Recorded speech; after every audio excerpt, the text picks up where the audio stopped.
আল্লাহ বলছেন, হে ঈমানদার, যদি মাথা থেকে পা পর্যন্ত আমার নিয়ামতগুলো একটা একটা একটা একটা করে মূল্য লেখিস, মূল্য তো দিতে পারবি না, লিখেও শেষ করতে পারবি না। তোকে আমি এত নিয়ামত দিলাম, তারপরেও আমার নিয়ামতের বডিটা নিয়ে তুই দুনিয়া নামে জায়গাতে ফাঁসিয়ে দিলি, আর আমার ঘরটাকে অনাবাদ রেখে দিয়ে পাগলের মতো ঘুরছিস। মনে হচ্ছে আমি আল্লাহ যেন তোর কিছু উপকার করি নাই। দুনিয়া তোকে কেড়ে নিল আমার কাছ থেকে। মা গাররাকা বিরব্বিকাল কারীম, কে তোমাকে ডুবিয়ে দিল? তোমার রবের কাছ থেকে তোমাকে কে সরালো? হে মানুষ, তুমি একবার দেখো, আল্লাযী, জুতা আছে পায়ে, পিটিয়ে সোজা করে দেবো। বস বস।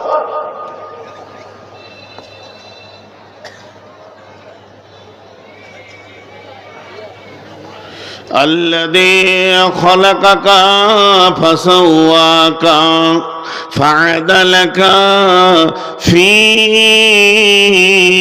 أي صورة ما شاء ركبك।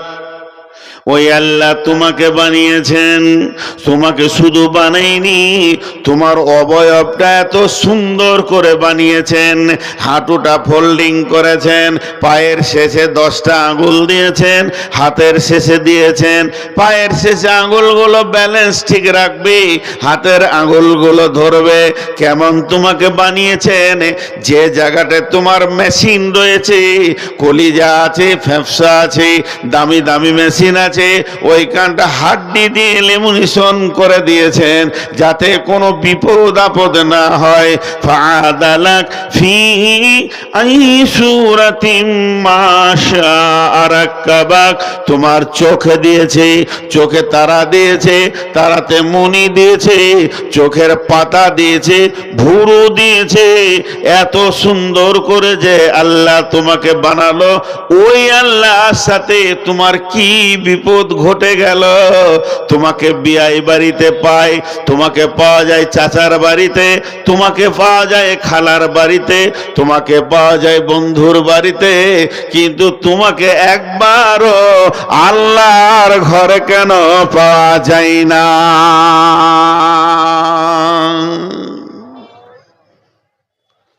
তোমাকে আমি সব জায়গায় পাই, খালি পাই না আল্লাহর ঘরে। তোদের পায়ে ধরছি, বাপ বস, যে কটা দাঁড়িয়ে আছিস তোদের পায়ে ধরছি। তুই তো তালবিলি মলবি মনে হচ্ছে, তুই যে মসজিদে যাবি ইমাম জালি ছেড়ে দিবি গোটা এলাকাতে। তো আল্লাহ যেন মলবি না করে বাপ। তুই সে সমাজের ইমাম হবি, সমাজকে খেয়ে নিবি তুই। এই বস, কথাটা দেখেন যুক্তিসঙ্গত, এইটাই পর্যন্ত রাখেন। আর একটা সৃষ্টির কথা বলবো। ওই খালি চেয়ারটা এখানে দাও তো, আমাকে একটা কোরআন শরীফ দাও। আমি তো হাফেজ নাই, কখনো কখনো দেখি। এইখানে তো, হ্যাঁ একটা কোরআন শরীফ দাও, দিলেই হলো। একটু ধ্যান দেন, আমি প্রথমে বলেছি ধ্যান দিলে আপনারা বুঝতে পারবেন। আর একটা সৃষ্টির কথা আবার বলবো, কিন্তু এখন মাঝে একটা ছোট্ট কথা বলি। হিসাব, হিসাব আমাদের বাংলাতে প্রত্যেক ক্লাসে একটা অঙ্কের বই আছে, অঙ্কের বই। আপনাদের হিন্দিতে কি বলেন বুঝি না, অঙ্কের বই বলবেন নাইলে হিসাবের বই বলবেন। গণিত আছে, ও কি করে, কত আয় হলো, কত ব্যয় হলো, আমাদের হিসাব লাগানো আছে। একটা কথা সামান্য ছেড়ে দিয়েছি, আর একটা অ্যাঙ্গেল আনছি, আর একটা আনবো, 3টে এনে তারপরে বায়নার দিকে যাব। হিসাবের খাতা কি করে, চাষিরা হিসাব করে আমি জমিনকে কত দিলাম, জমিন আমাকে কত দিল, কত লাভ হলো, কত লস হলো। একটা দোকানদার হিসাব করে, আমি আমার দোকানে ক লাখ টাকার মাল ভরলাম, সারা বছর ওই মাল কটা ঘুরতে ঘুরতে ক লাখ টাকার এখন আছে, ও আমাকে কত দিয়েছে খাত পানি। মাদ্রাসা একটা আপনারা চালাচ্ছেন, ওর একটা হিসাব আছে, সারা বছরে 20 লাখ না 50 লাখ ঢুকলো, কত ব্যয় হলো, কত লাভ হলো। লাভ বলতে কটা ছেলে ফারেক হলো, কটা ছেলে শিখলো, আলিফ শিখলো, এর একটা হিসাব আছে। আজকের জালসার একটা হিসাব শুরু হয়েছে। যেদিন থেকে সূচনা হয়েছে জালসা, বক্তা লেখ, এই কর ওই কর, একদিকে টাকা আসছে, একদিকে টাকা ব্যয় হচ্ছে। কালকে সকালে কিংবা পরশুদিন হিসাব পেয়ে যাবেন, আয় ব্যয় করে কত টিকলো। সব জায়গায় হিসাব আছে, আপনি ভাবিয়েন না। এই হিসাবের ব্যাপারে আল্লাহ মুখ খুলেননি। 1400 বছর আগে কোরআনে হিসাব এসেছে ফারাইজ। বাপ মরবে, তুই কতটা নিবি, বেটা কতটা নিবে, বেটি কতটা নিবে, স্বামী কতটা নিবে, মা মরবে, স্বামী কতটা নেবে, বেটি কতটা নেবে, বেটা কতটা নেবে। তাহলে হিসাবের খুব গুরুত্ব আছে। আল্লাহ বলছেন, ইন্না ইলাইনা ইয়াবাহুম সুম্মা ইন্না আলাইনা হিসাবাহুম। আমার কাছে তোকে ফিরে আসতেই হবে, আর তোর জিন্দেগির হিসাব আমাকে দিতেই হবে, ফিরে আসতেই হবে। যদি আল্লাহ হালকা করে বলতেন তোকে ফিরে আসতে হবে, হিসাব দিতে হবে, এইটা আল্লাহ বলেননি। ভাষার মধ্যে চ্যালেঞ্জ রয়েছে, তোকে আসতেই হবে, হিসাব দিতেই হবে। আমি পৃথিবীটা প্রত্যেকটি হিসাবের মানদণ্ডে চালাচ্ছি। আমার চন্দ্র ঘুরছে হিসাবে, আমার সূর্য ঘুরছে হিসাবে। আশ-শামসু ওয়াল কামারু বিহুসবান ওয়ান নাজমু ওয়াশ-শাজারু ইয়াসজুদান। তারা একে অপরকে ক্রস করে কিন্তু ধাক্কা লাগে না, প্রত্যেকে নিজের নিজের রাস্তায় দৌড়ছে। তাহলে এই পৃথিবীটা অঙ্কে গণিতে চলছে, তাহলে তোর জীবনের একটা হিসাব আমার কাছে রয়েছে। আমার কাছে যেদিন তুই ফিরে আসবি, সেদিন আমি তোর হিসাব তোর হাতে ধরিয়ে দেব।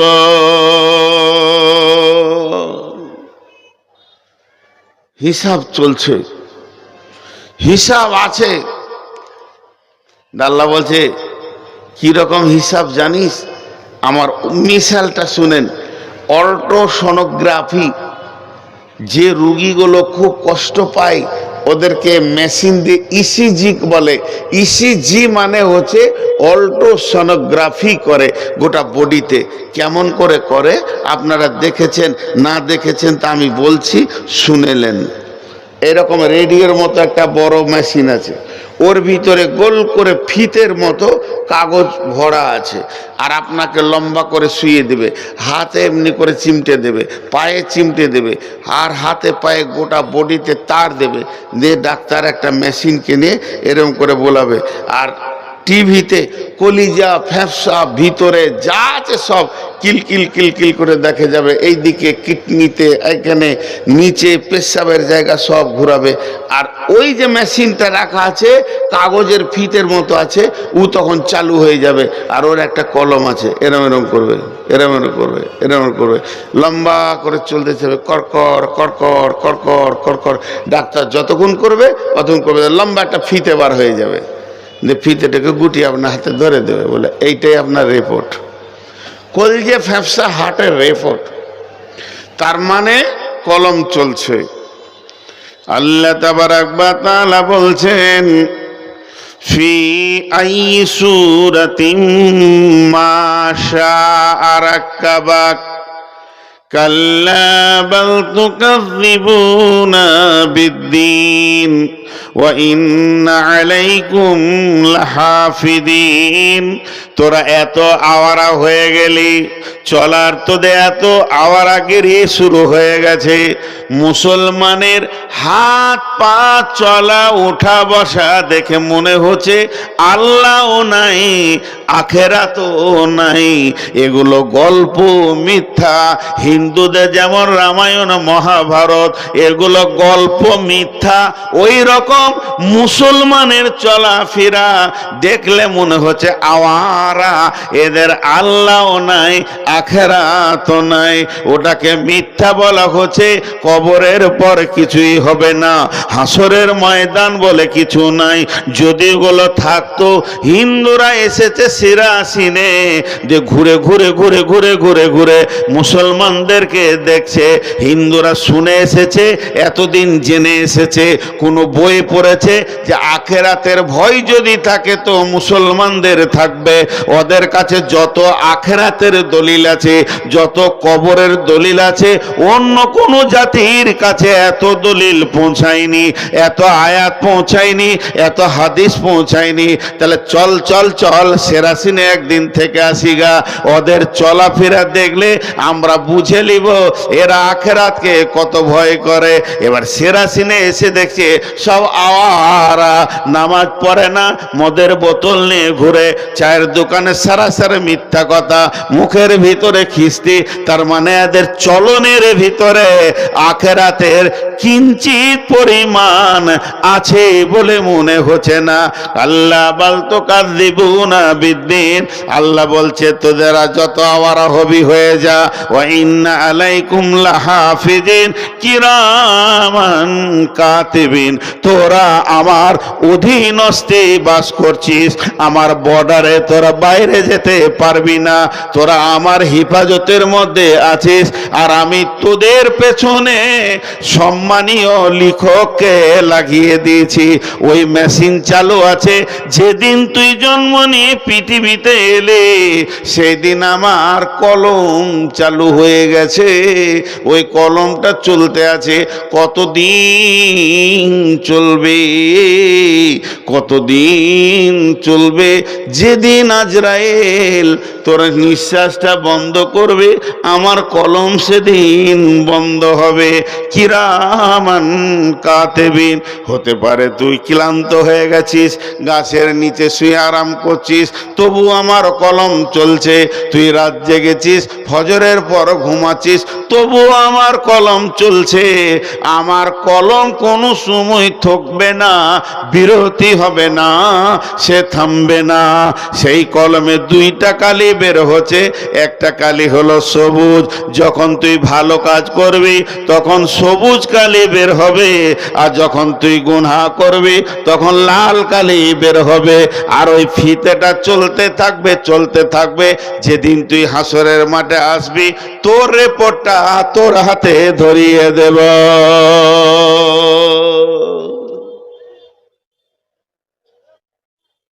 আজকে ফেব্রুয়ারির 4 তারিখ। 4 তারিখে আপনারা সেরাসিনের ময়দানে বসে আছেন, 2,500 লোক। আল্লাহর কলমে সবুজ কালি বেরিয়েছে, এরা কালাম পাক শুনছে, এরা কালাম পাক শুনছে। 1 সেকেন্ড হলো, 2 সেকেন্ড হলো। একই টাইমে মেলাতে লড়কি নিয়ে ঘুরছে, বেটি ছেলে নিয়ে, ওর লাল কালি বের হচ্ছে।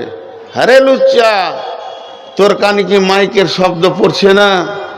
কোরআন বিলি হয়ে গেল রে, রসুলের হাদিস লুট হয়ে গেল রে। মানুষ শোনার জন্য বসে আছে, আর তুই বেগানা মেয়ের সঙ্গে, বেগানা পুরুষের সঙ্গে এখনো জিলাপির দোকানে দাঁড়িয়ে আছিস। লাল কালি বের হচ্ছে। একই টাইমে দুইটা রেজাল্ট চলছে। এর জন্য আল্লাহ বলছেন পা খুব সাবধানে ফেলো। আজকে আমি একটা ছেলেকে আমার কাছে এলো, বলে মামা কিছু বলেন। আমার দুটো জিনিস বলে যাচ্ছি, দুটো জিনিস বলে যাচ্ছি, আর আপনারাও শুনেলেন ওই দুটো জিনিস। ছোট্ট করে ওসিয়ত, পৃথিবীতে সব কিছু চেঞ্জ করা যায়, ইতিহাস চেঞ্জ করা যায় না। ইতিহাস চেঞ্জ করার মতো ক্ষমতা কারো নেই। মানুষ মরে, ইতিহাস মরে না। ইতিহাস তারিখ মরে না।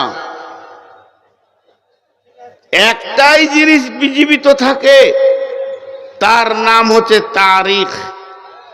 আর পৃথিবীতে মুছে দেওয়ার জন্য অনেক জিনিস আছে, এই লেখাগুলো মুছে দেওয়া হবে, ছিঁড়ে ফেলে দেওয়া হবে, ইতিহাস মুছা যাবে না। অতএব তুমি পা ফেলো খুব হিসাব করে, পা ফেলো হিসাব করে। জি, আপনাদেরকে আল্লাহ হিসাব দেখাচ্ছেন একটা, সেটা কিরকম? বিসমিল্লাহির রহমানির রহিম।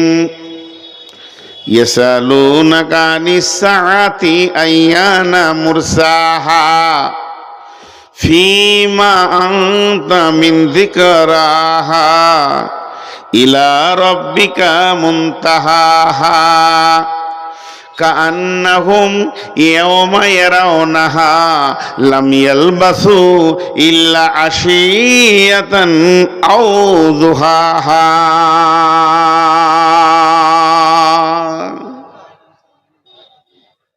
আল্লাহর রাস্তে 1 মিনিট ধ্যান দেন। এই আয়াত কটা? 1 মিনিট ধ্যান দেন। হিসাব কাকে বলে বুঝেলেন? হিসাব কাকে বলে বুঝেলেন? 1 মিনিট ধ্যান দেন।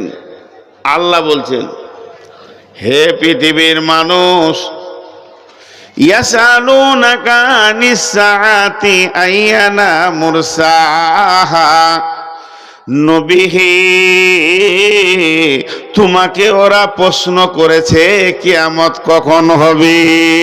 ফীমা আনতা মিন যিকরাহা, হে নবী, এ ব্যাপারে তোমার কি জানা আছে? ইলা রাব্বিকা মুনতাহাহা, এই কিয়ামত কবে হবে এই ব্যাপারটা তোমার রবের কাছে সংরক্ষণ রয়েছে। অতএব তুমি কিছুই বলতে পারবে না। তবে যারা জিজ্ঞেস করছে ওই লোকদেরকে বলে দাও, সিরাসিনের লোকদেরকে বলে দাও, ঝাড়খণ্ডের লোকদেরকে বলে দাও, বাঙালের লোককে বলো, বর্ধমানের লোককে বলো, যেদিন তোমাকে কিয়ামতের মাঠে দাঁড় করানো হবে আর আমার আল্লাহ বলবে, বান্দা তুমি এলে, কতদিনের রাস্তা এলে, একবার তুমি হিসাবটা দাও। তো ওই বান্দা আল্লাহকে বলবে, কান্নাহুম ইয়াওমা ইয়ারাউনাহা লাম ইয়ালবাসু ইল্লা আশিয়াতান আও দুহাহা।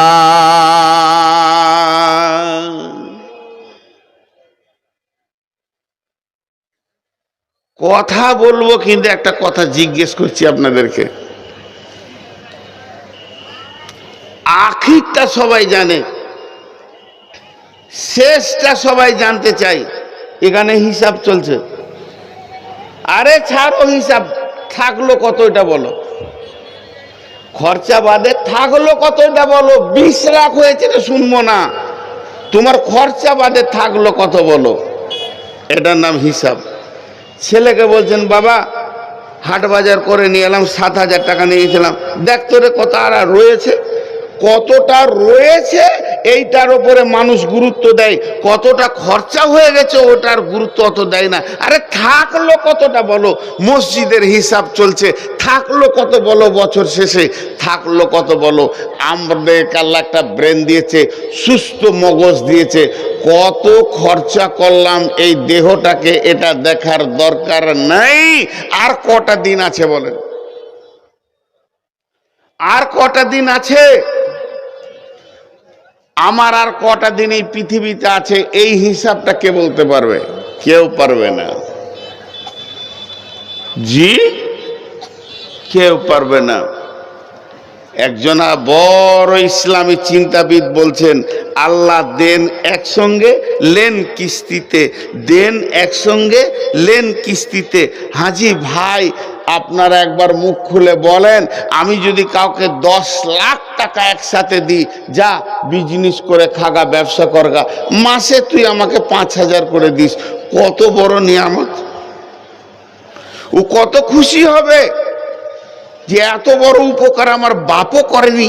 10 লাখ টাকা একসঙ্গে দিচ্ছে আর মাসে 5,000 করে দিচ্ছে, খুশি হবে। তা আল্লাহ দেন একসঙ্গে, লেন কিস্তিতে। কিরকম? মায়ের পেটে যখন বডিটা তৈরি হয়, মাথার চুল থেকে পা পর্যন্ত কোনো পাশটা বাকি থাকে না, একসঙ্গে আল্লাহ দান করেন। আর সব বডিটা নিয়ে আমি দুনিয়াতে চলে আসলাম। এই বডিটা আল্লাহর দেওয়া, এইটাকে নিয়ে আমি পৃথিবীতে খরচা করতে শুরু করেছি। কত বছর করলাম? আল্লাহর দেওয়া বডিটা 54 বছর ব্যবহার করছি এখন আমি। এরপরে আল্লাহ কিস্তি শুরু করেছে। চোখ দুটি নিয়ে নিয়েছে, খালি চোখে কোরআন দেখতে পারি না, চশমা নিয়ে নিয়েছি। এবার আমি আগাতে শুরু করেছি। তারপরে বলছে এবার মিজাজ চলে গেল, এরপরে বলবে হাত গেল, তারপরে বলবে দাঁতগুলো খসে গেল, পা কাজ করে না। একটা একটা কিস্তি যখন শুরু হবে বন্ধুরে, তখন ভাবতে হবে এবার আল্লাহ আমাকে নিতে শুরু করে দিয়েছে, আমার কিস্তি শুরু হয়ে গেছে, মানে আমার যত ঋণ আছে আল্লাহ নিয়ে নেবে। শেষ কিস্তিতে আত্মাটা নিবে, জানটা নিবে, কবরে ঢুকিয়ে দেবে। এটা আল্লাহ দেন একসঙ্গে, নেন কিস্তিতে। কিস্তি যখন শুরু হয়ে গেছে তখন বুঝে নিতে হবে আর পৃথিবীতে বাঁচপানি চলবে না,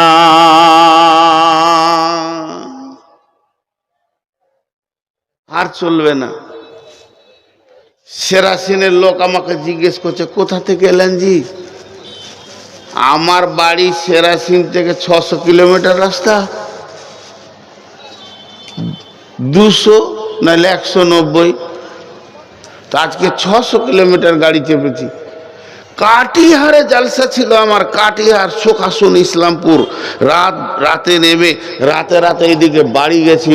বাড়ি গিয়ে বাড়িতে বসিনি, কাগজপাতি নিয়ে বুলকে গেছি। বুলকে যে 1টা বাজছে, তারপরে ঘরে এসে জোহরাসর পড়েছি, 2টি ভাত নিয়ে আবার এসে এখানে হাজির হলাম। রাতে এই ফারাক্কার ব্রিজ দিয়ে পেরিয়ে গেছি, আবার ঘুরে আসলাম। আমাকে জিজ্ঞেস করছে, আপনি বাড়ি থেকে ডাইরেক্ট আসছেন? জি। রাস্তায় কোথাও দাঁড়িয়েছিলেন নাকি? একবারে চলে এলেন? তখন আমি হিসাব শুরু করে কেমন করে বলছি দেখেন, বলার ভঙ্গিটা তাকাবেন। কোথাও দাঁড়াইনি, একটা মসজিদে মাগরিব ইশাটা পড়লাম। খানিক দাঁড়িয়েছিলাম, একটা মসজিদে মাগরিব ইশাটা পড়লাম। আপনাদের কি মনে হচ্ছে 5 ঘন্টা? কি মনে হচ্ছে 5 ঘন্টা? 5 মিনিট। আল্লাহ বলছেন, যেদিন তোকে কিয়ামতের মাঠে আমি দাঁড় করাবো, আমি জিজ্ঞেস করব, বান্দারে কোথায় থেকে আসছিস বল? তোর সফর তো জান্নাত থেকে শুরু হয়েছে। জান্নাত থেকে তোকে আমি মায়ের পেটে দিয়েছিলাম, মায়ের পেটে এর করে দুনিয়া নামে একটা জায়গা তুই অতিক্রম করেছিস। তারপরে তুই কবরে এলি, কবর থেকে তোকে তোলা হলো। তাহলে তুই কত দূর রাস্তা এলি, কোথায় ছিলি তুই বল? ওই লোকটা আল্লাহর সামনে কি বলবে দেখেন, কান্নাহুম ইয়াউমা ইয়ারাউনাহা লাম ইয়ালবাসু ইল্লা আশিয়াতান আও দুহাহা। হে আমার রব, ওরে আমার আল্লাহ, আমি এত লম্বা সফর করেছি জান্নাতুল ফেরদাউস আলামে আরওয়া থেকে মায়ের পেটের ভিতর দিয়ে, তারপরে দুনিয়া নামে একটা জায়গা অতিক্রম করে, এরপরে কবরের ভিতর দিয়ে তোমার কাছে হাসরের ময়দানে এলাম। আমি কোথাও দাঁড়াইনি, কোথাও সময় দিইনি। আমি একটু জায়গায় মনে হচ্ছে পরিষ্কার লয়, মনে হচ্ছে আমি দাঁড়িয়েছিলাম একটা সকাল কিংবা একটা সন্ধ্যা, ইল্লা আশিয়াতান আও যুহাহা। কে বলবে এই পৃথিবীতে যে 70 বছর বেঁচেছে, 100 বছর বেঁচেছে, যে লোকটা কোম্পানি ছিল, যার অধীনস্থে 300 ডাম্পার কাজ করেছে, যার অধীনস্থে পাহাড়ে 10টা ক্যাসার চলেছে, যে কয়েকশো কোটি টাকার মালিক ছিল, এলাকার জমি জায়গা পুকুর বাগান যে কিনেছে, যে মেয়েটা 70 বছর বেঁচেছে আর 70 বছরে 8টা ছেলেকে প্রসব করেছে, তার 8টা ছেলেকে প্রসবের কোঁত দিতে দিতে দিতে দিতে সে 8 বার মওতের মুখ দেখেছে, ওই মেয়েটি বলবে আমি সামান্য একটা সকাল বা একটা সন্ধ্যা কোনো জায়গায় দাঁড়িয়েছিলাম। আল্লাহ বলবে তোর হিসাব মিলছে না। 70 বছর কাটিয়েছিস সেরাসিরের মাটিতে হেঁটে হেঁটে হেঁটে হেঁটে, তুই মাতলামো করেছিস, ওই মাটি আমাকে দরখাস্ত করেছে, এই কাজু করেছে, ব্যভিচার করেছে। তুই 70 বছরটাকে একটা সকাল আর একটা সন্ধ্যা বলবি? নিজের জীবনের হিসাবকে ছেড়ে দিলি। হিসাব আমরা করি না, জমির হিসাব করি, জায়গার হিসাব করি, ধানের হিসাব করি, পেঁয়াজের হিসাব করি, রসুনের হিসাব করি, সিমের হিসাব করি, বেগুনের হিসাব করি, দোকানের হিসাব করি, চায়ের দোকানের হিসাব করি, পানের দোকানের হিসাব করি, সারা পৃথিবীর সব কাজের হিসাব করি, কিন্তু আখেরাতের কতটা পুঁজি জমা করলাম একদিনও কাগজ কলম নিয়ে বসিনি।